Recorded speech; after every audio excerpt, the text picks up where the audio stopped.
வணக்கம் நண்பர்களே, நான் ரோஷன்குமார். மீண்டும் உங்களை யாழ் பார்வையினூடாக சந்திப்பதில் மிக மகிழ்ச்சி அடைகின்றேன். நாம் தமிழர் கட்சி நாளை மதியம் 12 மணிக்கு நாம் தமிழர் கட்சியின் செய்தியாளர் சந்திப்பு இருக்கு.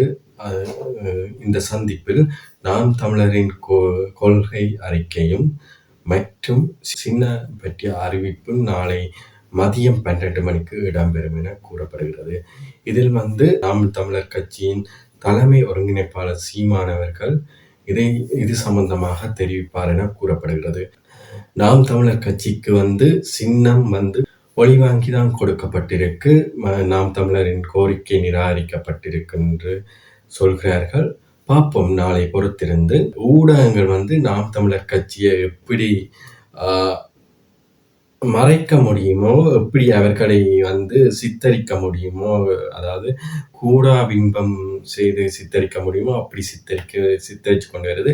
இவ்வளவு காலமும் ஊடகத்துல நாம் தமிழர் கட்சியை காட்டாம இருந்த ஊடகங்கள் தற்போது சிறு சிறு பிள்ளைகளையும் வேட்பாளர் சில நோய்வாய்ப்பட்டிருக்கார், வேட்பாளர் மயங்கி விடுகிறார் என்று பிரேக்கிங் நியூஸ் போடுற அளவுக்கு இப்ப நாம் தமிழர் கட்சி வந்துட்டு இவ்வளவு காலமும் மீடியாவால காட்டாத நாம் தமிழர் கட்சி இப்ப பிரேக்கிங் நியூஸ்ல எல்லாம் பெற தொடங்கிட்டு எப்படியான ஒரு மக்களுக்கு கொண்டே காட்டுறாங்கன்னா, ஒரு வேட்பாளர் வாசிக்க தெரியாமல் தடக்கப்பட்டு வாசித்ததாகவும் தமிழை படிக்க தெரியாத என்றும் கூறுகிறார்கள். இந்த மெயின் ஸ்ட்ரீம் மீடியாவில் அவர் ஒரு MBBS படித்த ஒரு இளைஞன், அதுவும் 26 வயதுடைய ஒரு இளைஞன்.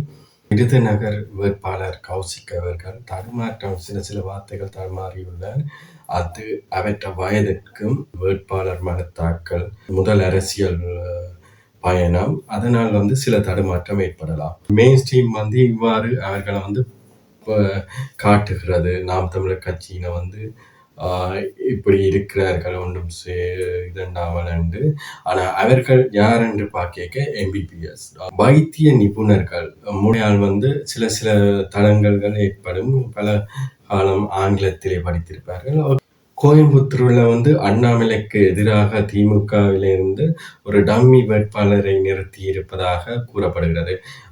அதாவது அந்த வேட்பாளர் ஒரு கவுன்சிலில் மட்டுமே இருந்ததாகவும் அவர் பிரபலமானவர் அல்ல என்றும் கூறப்படுகிறது.